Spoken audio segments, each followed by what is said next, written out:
माझ्या सर्व मित्रांना माझा नमस्कार। मी संजय चरपे। संजीवनीच्या या भागात आपण चर्चा करणार आहोत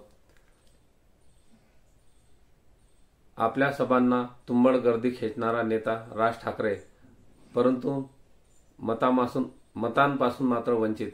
मित्रांनो, राज ठाकरे यांनी 2006 साली शिवसेना या पक्षातून बाहेर पडून महाराष्ट्र नवनिर्माण सेना या पक्षाची स्थापना केली। आपल्या महाराष्ट्र राज्याचा विकास व्हावा, महाराष्ट्राच्या नवनिर्माणाचे ध्यास त्यांनी त्यावेळी घेतला होता। मित्रांनो, त्यावेळी महानगरपालिकेच्या निवडणुकीत त्यांचे 27 नगरसेवक निवडून आले होते। त्यानंतर 2009 या वर्षी महाराष्ट्र विधानसभा निवडणूक झाली असता त्या निवडणुकीत महाराष्ट्र नवनिर्माण सेनेचे तब्बल 13 आमदार निवडून आले होते। त्यावेळी त्यांनी घेतलेल्या पत्रकार परिषदेत एक मारा लेकिन सॉलिड मारा हा त्यांचा संवाद अतिशय गाजला होता। मित्रांनो, राज ठाकरे बोले तैसा चाले या उक्तीप्रमाणे राजकारण करणारे नेता आहेत। त्यांनी दिलेला शब्द ते नेहमीच पाळत आले आहेत। त्यांनी आपला शब्द कधीही खाली पडू दिला नाही। मराठी सिनेमाकरता सिनेमा थिएटर मिळण्यासाठी असो किंवा मल्टीप्लेक्समध्ये मराठी सिनेमा लावण्यासाठी त्यांनी दिलेला शब्द असो तो त्यांनी पाळला।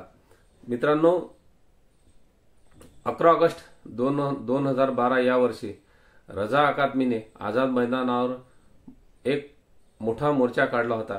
त्या मोर्चातील धर्मांध लोकांनी दंगल घडवून आणली होती आणि त्या दंगलीत महिला पोलिसांचा विनयभंग करण्यात आला होता आणि मोठ्या संख्येने पोलीस जखमी सुद्धा झाले होते।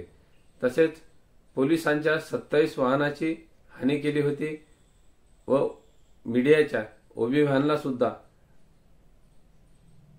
क्षती पोहोचवण्याचे काम त्या दंगलखोरांनी केले होते।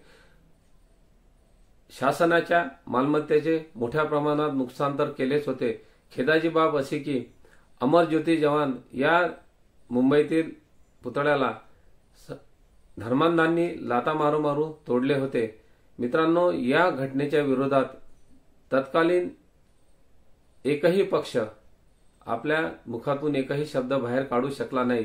विरोधी पक्षांनी सुद्धा ठोस भूमिका घेतली नाही। परंतु राज ठाकरे यांनी या घटनेचा निषेध म्हणून अतिशय मोठ्या प्रमाणात मुंबईत एक मोर्चा काढला होता आणि त्या मोर्चात मुंबईकर माणूस अतिशय मोठ्या प्रमाणे राज ठाकरे यांच्या पाठीशी उभा राहिला होता। तर मित्रांनो, राज ठाकरे एक ज्वलंत हिंदुत्वाकरता ओळखले जातात। तसेच मराठी भाषेचा त्यांना असलेला अभिमान ते नेहमीच बोलून दाखवितात। तर मित्रांनो, अशा या राज ठाकरेच्या 2014 सालच्या विधानसभा निवडणुकीत मात्र फक्त एकच आमदार निवडून आला होता आणि 2019 या वर्षी केंद्रातील भारतीय जनता पक्षाच्या सरकारच्या विरोधात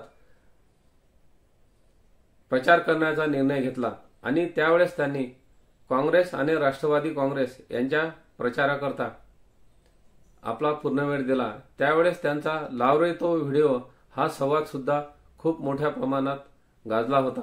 मित्रांनो, राज ठाकरे हे दरवर्षी मुंबईत शिवाजी पार्कवर सभा घेत असतात। एकदा त्यांनी त्या सभेत घोषणा केली की मस्जिदवरील लाऊडस्पीकर हे बंद करण्यात यावे, अन्यथा माझे महाराष्ट्र नवनिर्माण सेनेचे सैनिक हे मस्जिद समोर जाऊन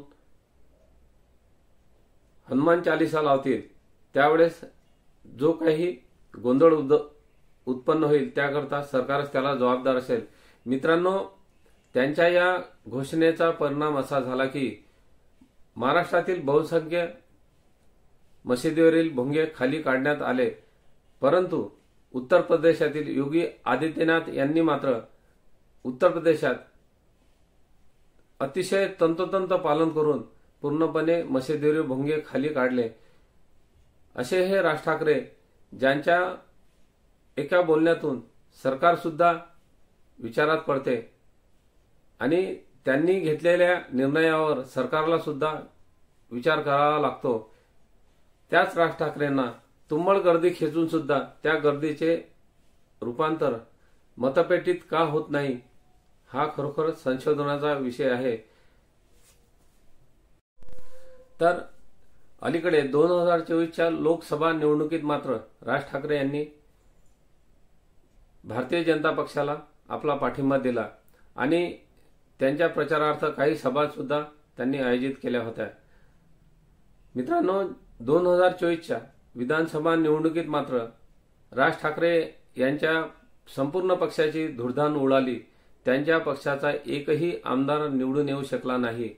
एवढेच काय, त्यांचा मुलगा माहीम या मतदारसंघातून उभा असताना त्या मुलाला 3ऱ्या क्रमांकाचे मते मिळून पराभव पत्करावा लागला।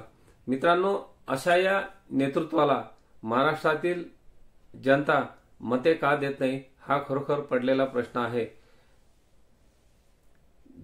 ज्या व्यक्तीच्या बोलण्या ऐकण्यासाठी लाखोच्या संख्येने लोक स्वतःचा पदराचा पैसा खर्च करून जातात आणि भाषण ऐकतात, त्याच नेत्याच्या मतपेटीत मात्र मत टाकण्यापासून दूर होतात असे का? खरं तर राज ठाकरे यांना महाराष्ट्राच्या राजकारणात नक्कीच एक चांगली संधी उपलब्ध करून द्याव्यास महाराष्ट्रातील जनतेने विचार करायला पाहिजे असे माझे तरी मत आहे। असा हा हुरहुन्नरी नेता महाराष्ट्रासाठी खरोखरच आवश्यक आहे। तर मित्रांनो, या नेत्याला मते का मिळू नयेत हा विचार माझ्या मनात आला आणि मी हा व्हिडिओ आणि ही चर्चा आपणासमोर मांडली आहे। आता इथेच थांबतो। कृपया माझा हा व्हिडिओ तुम्हाला नक्कीच आवडला असेल, कृपया शेअर करा, आपल्या आप्तस्वयकांना शेअर करा, लाईक करा आणि सबस्क्राईब करा। आता इथेच थांबतो। जय हिंद, जय भारत।